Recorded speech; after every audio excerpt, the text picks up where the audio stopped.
अमृत कुंभ धारण किए हुए धन्वंतरी, अमृतमय औषधियों के खोज करता,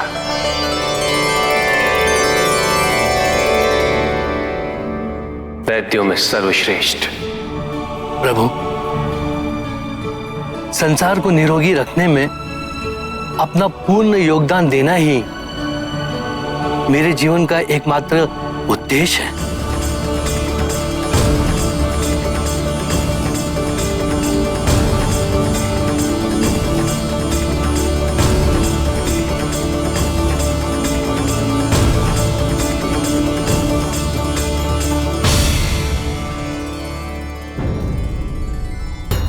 हे नारायण, आपने जिस महान उद्देश्य के लिए इतना कष्ट सहा, वो संपन्न हो।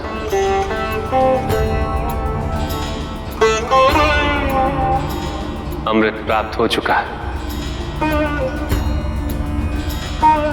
देवी लक्ष्मी भी प्रकट हुई। मैं आपसे निवेदन करता हूं कि आप अपने कुर्मा अवतार को त्याग दें और अपने वास्तविक रूप में प्रकट हो।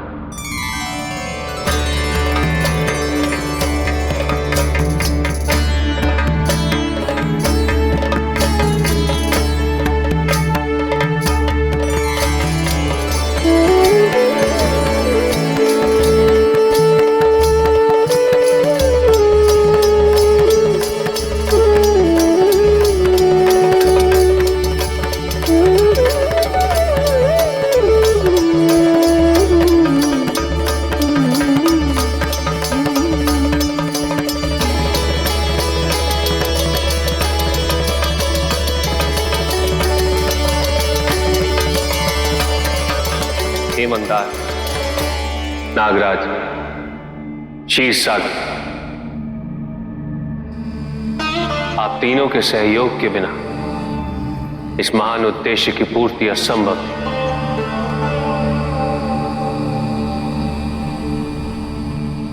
आपने जन कल्याण के लिए जो भी योगदान दिया है वो अत्यंत महत्वपूर्ण है। मैं आभार प्रकट करता हूं।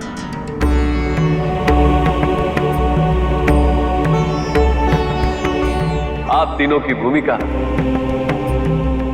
अनंत काल तक स्मरण रहेगी।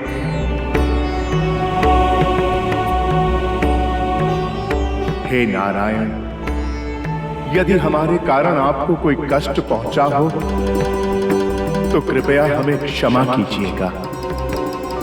मुझे कोई कष्ट नहीं हुआ। आपने मुझे अपनी गोद में धारण किया, इसके लिए मैं कृतज्ञ हूं। हे नारायण, यदि मेरे बोझ से आपको कोई पीड़ा हुई हो तो मुझे क्षमा करिएगा।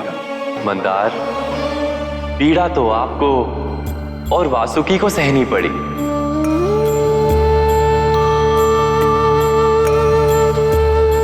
यदि आप दोनों नहीं होते तो ये मंथन कैसे होता?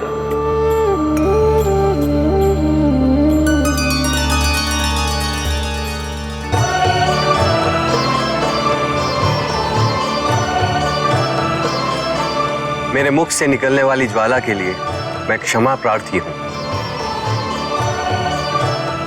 किंतु मैं विवश था।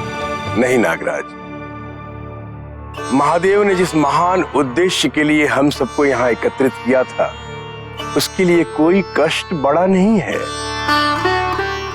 इस समय हमें किसी प्रकार की पीड़ा की अनुभूति नहीं है। हमें तो प्रसन्नता है कि महादेव द्वारा निर्धारित लक्ष्य को प्राप्त करने में हम सब सफल हुए।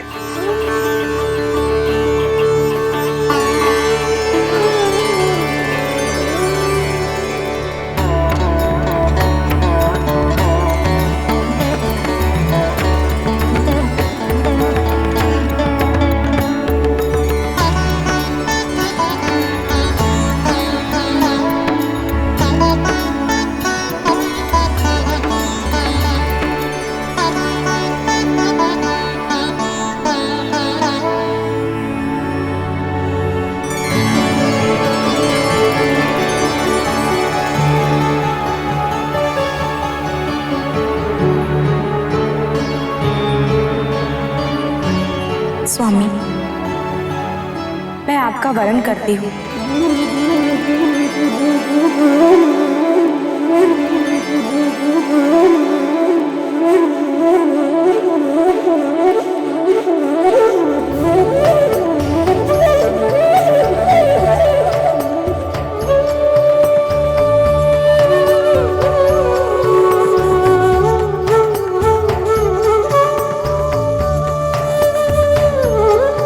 सभी देवताओं, सभी असुरों और जीव जंतुओं की ओर से आप दोनों को पुनर्मिलाप की बधाई।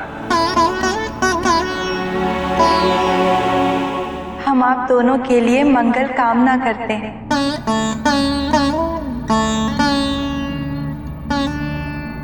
भगवान विष्णु की, भगवान विष्णु की, भगवान विष्णु की। इस मंथन को केवल लुप्त रत्नों की पुनः प्राप्ति का माध्यम समझना भूल होगी। मैं सदैव कहता आया, जीवन के प्रत्येक प्रश्न का उत्तर हमारे भीतर निहित है। इस मंथन की महत्ता को समझने के हमारा अपने भीतर झांकना आवश्यक है। महादेव, कृपा करके मंथन की व्याख्या करें। संसार को इसके लाभ से सम्मुख कराएं।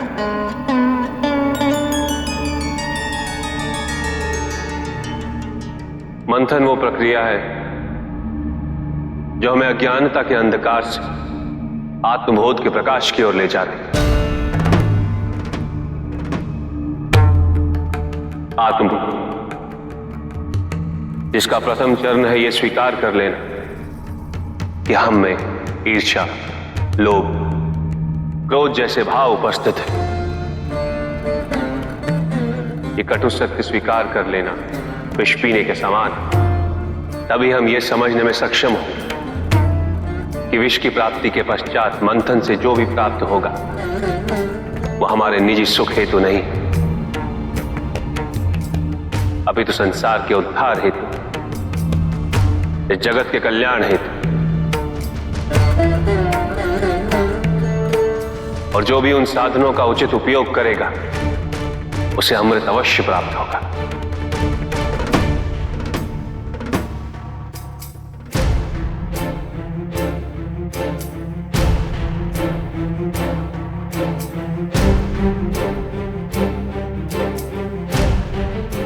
किंतु सामाजिक दृष्टिकोण से इस मंथन का एक महत्व और भी है। जब जब समाज किसी विपरीत स्थिति में उलझेगा तब तब समाज के विभिन्न पक्षों को एकजुट होकर संयोग से उसका मंथन करना पड़ेगा। तभी इस मंथन से समाज के अभाव को दूर करने वाले रत्नों की प्राप्ति होगी। जो समाज मंथन से विमुख होगा, जो समाज उद्यम या प्रयास से विमुख होगा, वो सदैव श्रीहीन रहेगा, अंधकार में रहेगा।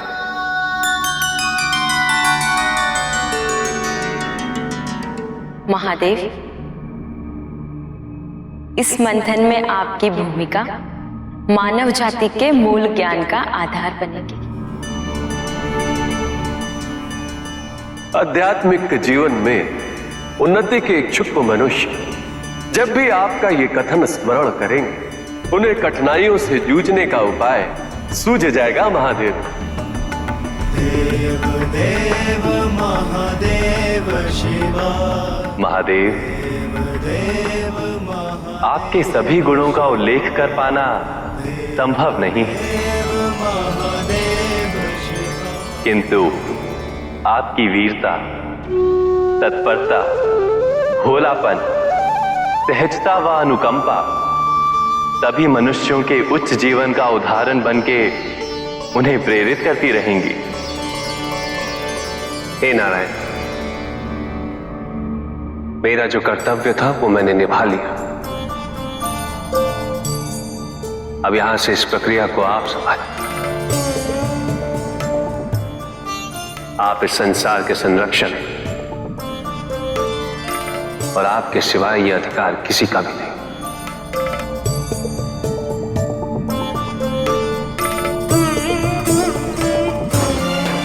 हमें कैलाश के लिए प्रस्थान करने की अनुमति प्रदान करें।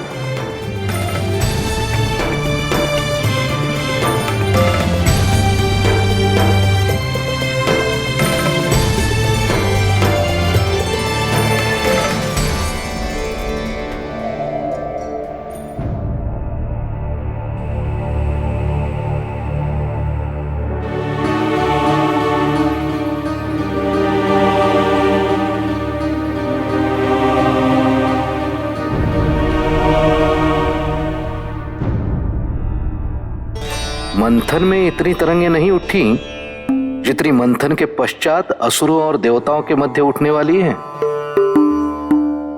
इस मंथन से निकले रत्नों के वितरण की प्रक्रिया आरंभ करें ब्रह्मदेव। अवश्य नारायण।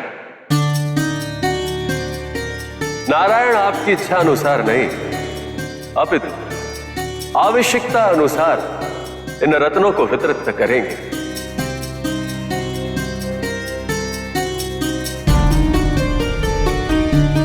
नारायण का निर्णय त्रिदेवों का निर्णय है। हमें आशा है कि आप सब इसे सहर्ष स्वीकार करेंगे।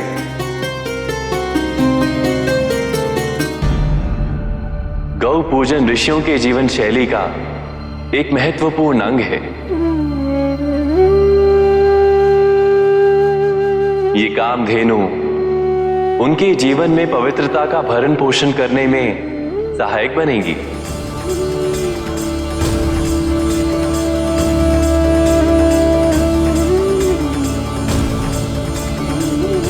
अश्वों के राजा पर तो केवल एक राजा ही सवार हो सकता है, जो पराक्रमी हो, धर्म का पालक हो,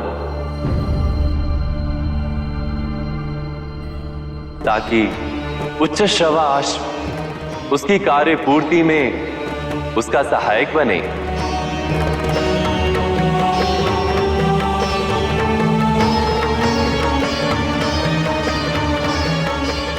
राजा बलि।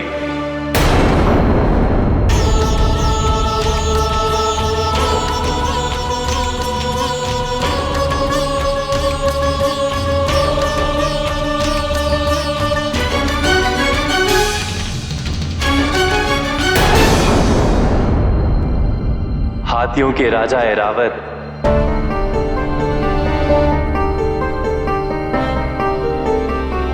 इंद्रदेव के वाहन थे। वो अब भी इंद्रदेव के वाहन ही रहेंगे।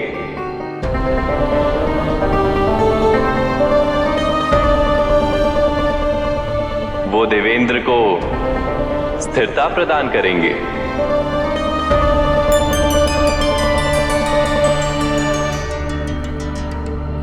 कल्प वृक्ष को पुनः स्वर्ग में स्थापित किया जाएगा।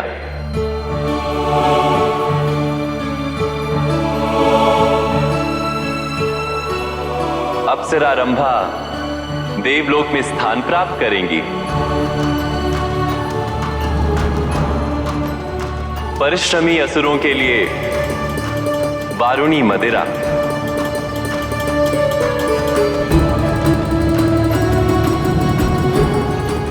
और वैद्यराज धन्वंतरी देवलोक में स्थान प्राप्त करेंगे।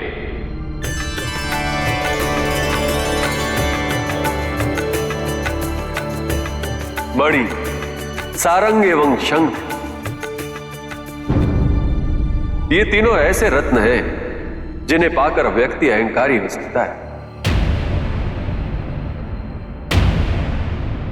जो अनर्थकारी सिद्ध होगा। इसलिए हे नारायण, आप ही इसे धारण करें। नारायण, अब शेष रहा अमृत।